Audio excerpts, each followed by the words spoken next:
मित्रांनो, काही रस्ते असे असतात ना की जिथून परतणं हे नशिबावर अवलंबून असतं. काही वळणं अशी असतात जी फक्त दिशाच बदलत नाहीत तर माणसाचं आयुष्यच बदलून टाकतात. तर ही घटना काही वर्षांपूर्वीची असून पूर्णतः सत्य आहे. आमच्या एका नातेवाईकाचं लग्न होतं आणि त्यासाठी आमचं गावाला जायचं ठरलं होतं. आमचं सगळं कुटुंब शहरातच राहायचं, पण लग्नाचं ठिकाण आमच्या मूळ गावी शहरापासून तब्बल 200 किलोमीटर अंतरावर.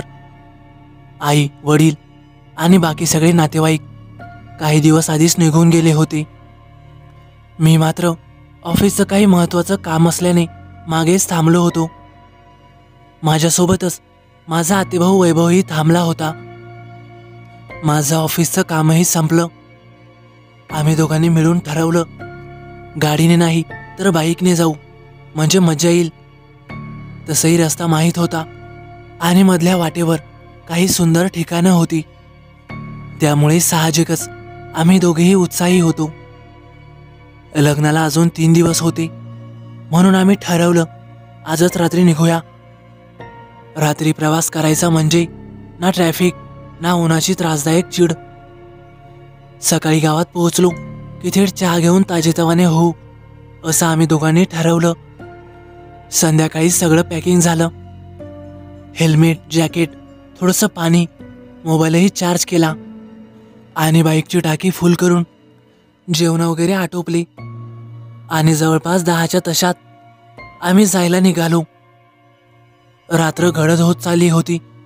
शहराचे दिवे आता मागे पडू लागले आणि आमच्या बाईकच्या हेडलाईट समोरचा रस्ता काळोखात विरत चालला होता.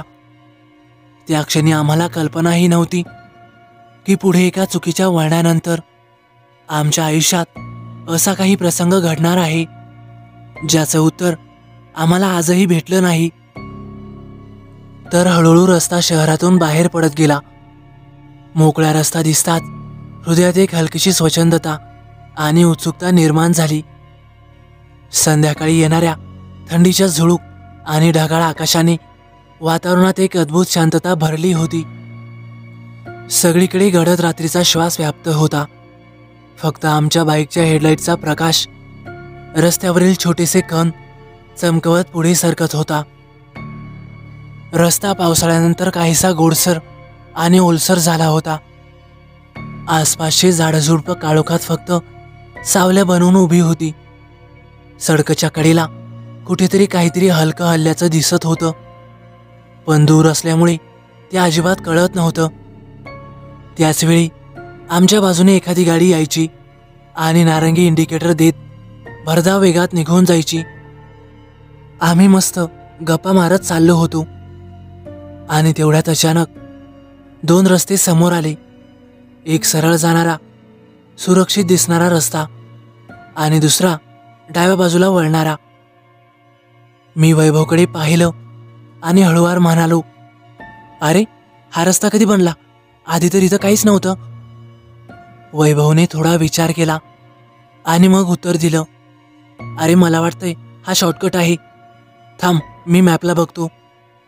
पण मोबाईलला अजिबात नेटवर्क नव्हतं. पण तेवढ्यात समोरून एक अद्भुत दृश्य आमच्या समोर आलं. एक तरुण मुलगी डोक्यावर लाकडाची मुळी घेऊन चालतच समोरून येत होती. तिच्या पायात चप्पल नाही आणि तिचा चेहरा मात्र अर्धा गडद छायेत. तिने आम्हाला पाहिलं आणि खूपच साध्या शांत स्वरात म्हणाली, हा रस्ता पुढे बंद आहे. तुम्हाला या डाव्या बाजूच्या रस्त्याने जावं लागेल. थोडक्यात पुढे काम चालू आहे. आम्हाला सरळ रस्ता न घेता या डाव्या रस्त्याने जावं लागणार होतं. तिच्या अद्भुत आणि थोडक्यात मोहक स्वराने आम्ही हसूनच तिला धन्यवाद दिला.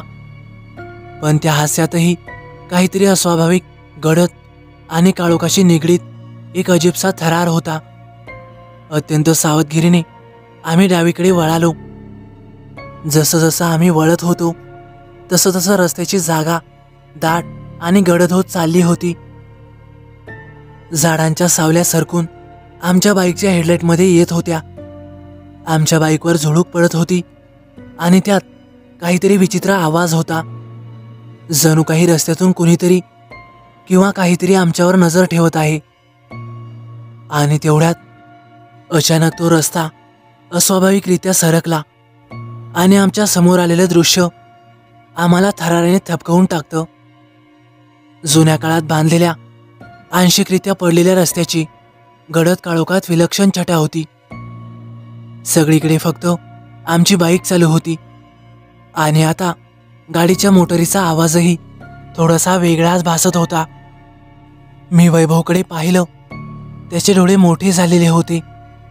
काही क्षणांसाठी आम्ही फक्त काळोखाच्या आणि त्या अज्ञात धोक्यातल्या या गडबडीतील वातावरणाला बघतच थांबलो. आणि त्याचवेळी माझ्या डोक्यात एक विचार चमकून गेला. मी वैभवला म्हणालो, वैभव, अरे टाइम किती झालाय? त्यावर तो म्हणाला, अरे रात्रीचे 12 वाजलेत. ते ऐकून मात्र माझ्या मनात शंकेची पाल चुकचुकली. मी त्याला पुन्हा म्हणालो, अरे रात्रीचे 12 वाजलेत आणि मग ती तरुणी रस्त्यावर एकटीच काय करत होती? बघ ना, रात्रीच्या 12 वाजता रस्त्यात एकटीच चालत होती. त्यावर वैभव तो विषय झटकून लावत म्हणाला, हा सर्व जंगलाचा एरिया आहे ना. एखादी आदिवासी मुलगी असेल, शेतातून लाकडं घेऊन येत असेल. शेतकऱ्यांचं आयुष्य अवघड बाबा. तुझं काय, मस्त शहरात राहतोस, तुला काय कळायचे कष्ट? तो हसतच म्हणाला. पण माझ्या मनात मात्र एक वेगळी शंका निर्माण झाली होती. आणि त्याचवेळी मला असं स्पष्टच जाणवलं, हा रस्ता फक्त साधा शॉर्टकट नव्हता. हे एक चुकीचं वळण होतं आणि आम्हाला आता काय घडणार आहे याची अजिबात कल्पना नव्हती. रस्ता हळूहळू पुढे सरकत होता. आम्ही दाटलेल्या झाडांच्या सावल्यांमधून सावकाश पुढे चाललो होतो. मी वैभवकडे पाहून पुन्हा म्हणालो, अरे यार तू काहीही म्हण, त्या पोरीच्या बाबतीत मला थोडीशी शंकाच येते. त्या पोरीचा विषय माझ्या डोक्यातून जातच नाही. वैभवने हसून पुन्हा तो विषय टाळला. अरे तुला म्हणतोय ना, हा जंगलाचा विभाग आहे. तू काय एवढं घेऊन बसलाय तिचं? मला वाटतंय या वातावरणामुळे तुला भीती वाटते.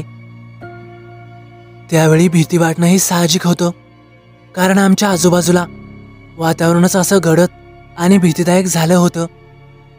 ते वळण घेण्याआधी आमच्या आजूबाजूने एखादी तरी गाडी निघायची, पण आता मात्र अर्धा तास झाला असेल कोणतीही गाडी आजूबाजूला दिसत नव्हती. फक्त आमची बाईक आणि सर्वत्र पसरलेला मिट्ट काळोख. आता मात्र वैभवलाही जरा जरा शंका येऊ लागली. तो मला म्हणाला, गणा, मलाही काहीतरी वेगळंच वाटतं यार. आपण किती वेळचं चालतोय पण एकही वळण नाही, मोबाईलला नेटवर्कही नाही. आपण रस्ता चुकलो तर नाही? त्याचं बोलणं ऐकून मी म्हणालो, अरे मीही तुला हेच सांगणार होतो. बघ ना, खूपच वेळ झाला. एखादं छोटंसं गावही दिसत नाही आणि आजूबाजूला एकही गाडी नाही. आता मात्र भीतीची थंडी आमच्या अंगात शिरू लागली. थोड्या वेळ पुढे चाललो असेल आणि त्या क्षणी आमच्या समोर एक हलकासा प्रकाश चमकला. मी वैभवला म्हणालो, अरे ते बघ समोर काहीतरी दिसतंय. थोड्या अंतरावरून दिसलेली ती एक छोटीशी चहाची टपरी पिवळ्या लाईटमध्ये मिनमिनत चमकत होती. मी वैभवकडे पाहिलं. अरे चहाची टपरी आहे. चला, काहीतरी भेटलं. चल एक कप चहा घेऊ. आम्ही सावकाशपणे बाईक जवळ नेली आणि त्या टपरीच्या उजेडात थांबलो. आतून एक वृद्ध माणूस बाहेर आला. साधारण 70-80 वर्षाचा असेल. आम्ही त्याला म्हणालो, अहो आजोबा, चहा आहे का? तो हसला आणि शांत स्वरात म्हणाला, हो आहे की, या बसा बसा. आम्ही टपरीच्या बाहेरील एका छोट्याशा टेबलावर बसलो. आजूबाजूची थंडी, रात्रीची शांतता आणि भयावह काळोखाचं अद्भुत वातावरण जरासं धडकी भरवणारच होतं. मी त्या टपरीकडे ध्यानाने पाहिलं. त्या वृद्ध माणसाचा चेहरा हलकासा प्रकाशात दिसत होता. त्यावेळी आमच्या मनात थोडीशी भीती आणि आश्चर्याचं मिश्रण होतं. रस्ता, जंगल आणि एवढ्या भयानक जंगलात ही रात्री उघडी असलेली टपरी, सगळं एकदम घडत आणि रहस्यमय वातावरण निर्माण करत होतं. आम्ही बघितलं, तो वृद्ध माणूस हळूहळू चहा बनवत होता. त्याच्या हातातल्या चहा बनवण्याच्या हालचालीमध्ये काहीतरी अलौकिक आणि धीटतेने भरलेलं भासलं. तिथल्या वातावरणाने, रस्त्याच्या काळोखाने, झाडांच्या सावल्यांनी आणि त्या वृद्ध माणसाच्या शांतपणे हालचालींनी आमच्या मनात भीती वाढवली. वैभव मला म्हणाला, अरे थोडं वेगळंच नाही का? आता रात्रीचा 1:30 वाजलाय आणि एवढ्या रात्रीचं ही टपरी उघडी कशी काय? इथे तर रस्त्याला कोणीच दिसत नाही. मी मात्र त्यावर काहीही बोललो नाही. मीही खरं तर त्याच विचारात होतो. अजून आम्हाला काही कळलं नव्हतं, पण ते चुकीचं वळण आम्हाला एका अज्ञात आणि रहस्यमय प्रवासात हळूवार घेऊन चाललं होतं. तेवढ्यात म्हाताऱ्याने आमच्यासमोर चहा धरला. आम्ही चहा हळूहळू हातात घेतला. त्यातील उष्णता आम्हाला थोडीफार शांत करत होती. त्या टपरीचा तो हलकासा पिवळा प्रकाश आमच्या भोवती गडद वातावरण आणि एक छोटीशी सुरक्षितता निर्माण करत होता. पण हळूहळू अचानक आतून एक हलकासा रडण्याचा आवाज ऐकू आला. तो आवाज एकदम असामान्य, हळू आणि फुसफुसणारा होता. जणू कोणी जवळपास असताना पण अदृश्य असावं. मी थोडं घाबरूनच आजोबांकडे पाहिलं आणि त्यांना विचारलं, काय हो आजोबा, हे कोण रडते? आजोबा हळूहळू हसले आणि म्हणाले, अरे ती माझी पोरगी आहे. तिला पाठीमागून कोणीतरी बाईकने धडक दिली होती. थोडं जखमी झाली या, त्याच्यामुळे रडायला लागली. तिचं रडणं आहे. मी आणि वैभव दोघंही थोडे घाबरलोच. वैभवने समजावून सांगितलं, अहो मग तिला दवाखान्यात घेऊन जायचं ना. त्यावर तो म्हातारा पुन्हा म्हणाला, अहो साहेब, गरीबावर कोण लक्ष देतं या? जाऊ द्या, होईल बरी. आम्ही त्या आजोबांकडे पाहिलं आणि त्यांना म्हणालो, चला आम्ही तिला दवाखान्यात नेऊ, आमच्या बहिणीसारखी आहे. आजोबांनी आम्हाला ताबडतोब मार्ग दाखवला. आम्ही टपरीतून बाहेर पडलो. गडद रात्रीच्या झुडपांमधून मागे एक पाऊलवाट होती. त्या टपरीचा तो पिवळसर प्रकाश आता जरा मागे राहिला आणि थोडंसं समोर एक मोडकळीस आलेली झोपडी दिसली. आम्ही लगबगीने झोपडीत गेलो. आतमध्ये अंधार होता, पण आम्हाला अंधारातही जाणवलं की समोर एक स्त्री पाठमोरी झोपलेली आहे. मी मोबाईलचा टॉर्च चालू केला आणि तिचा चेहरा पाहून मात्र माझ्या पायाखालची जमीनच सरकली. ही तीच मुलगी होती जिने आम्हाला डावीकडे वळायचा रस्ता सांगितला होता. मी झटक्यात वैभवकडे पाहिलं. त्याचाही चेहरा पांढराफटक पडला होता. आम्हाला आता कळून चुकलं होतं की हा काही साधा प्रकार नाही. वैभवने माझा हात पकडला आणि मला उडतच झोपडीतून बाहेर घेऊन गेला. आम्ही त्या टपरीपाशी पोहोचलो. आता तो म्हाताराही अचानक तिथून गायब झाला होता. जणू काही काळोखात विलीन झाला असावा. आम्ही क्षणाचाही विलंब न करता बजरंगबलीचं नाव घेऊन बाईक लगोलग चालू केली. आमच्या दोघांच्याही अंगावर घामाच्या धारा लागल्या होत्या. अगदी धैर्य न गमावता आम्ही उलट्या दिशेने निघालो. हृदय धडधडत होतं, अंगावर शहारे येत होते आणि प्रत्येक सावली जणू काही धोक्याचं प्रतीक वाटत होती. वैभव तर थरथरत होता आणि आम्ही दोघेही हनुमान चालिसा म्हणायला लागलो, जणू काही अदृश्य शक्तींपासून संरक्षणासाठी. आमचं मन थोडं शांत झालं, पण तरीही रस्ता अत्यंत अनोखा आणि गडद दिसत होता. बराच वेळ गाडी चालवल्यानंतर आम्ही पुन्हा त्या वळणावर येऊन पोहोचलो, जिथून आम्हाला त्या मुलीने तो रस्ता दाखवला होता. ते वळण बघताच आम्हाला थोडं हायसं वाटलं. मी झटक्या त्या वळणावर गाडी घेतली आणि रस्त्याच्या कडेला उभी केली. आम्ही गाडीवरून उतरलो. आता मात्र आम्हाला थोडं हायसं वाटू लागलं. त्या रस्त्यावरून आता गाड्यांची ये-जाही चालू झाली होती. आमच्या बाजूने नुकतीच एक 4 व्हीलर भरधाव वेगात निघून गेली. तिला बघून आमच्या जीवात जीव आला. मी वैभवला म्हणालो, सुटलो बाबा, नाहीतर आज काय आपलं खरं नव्हतं. वैभव म्हणाला, अरे आपण जर निघायला जरासा उशीर केला असता तर नक्कीच काहीतरी भयंकर घडलं असतं. तो रस्ता फक्त रस्ता नव्हता, ते एक जग आणि अज्ञात शक्तींच्या दरम्यानची सीमा होती.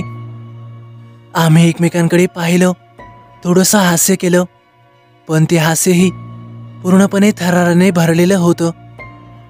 आम्हाला आता जाणवलं होतं की रात्रीच्या काळोखात झाडांच्या सावल्यांमध्ये आणि अलौकिक मार्गामध्ये जीवन किती सहज, धोकादायक आणि रहस्यमय होऊ शकतं.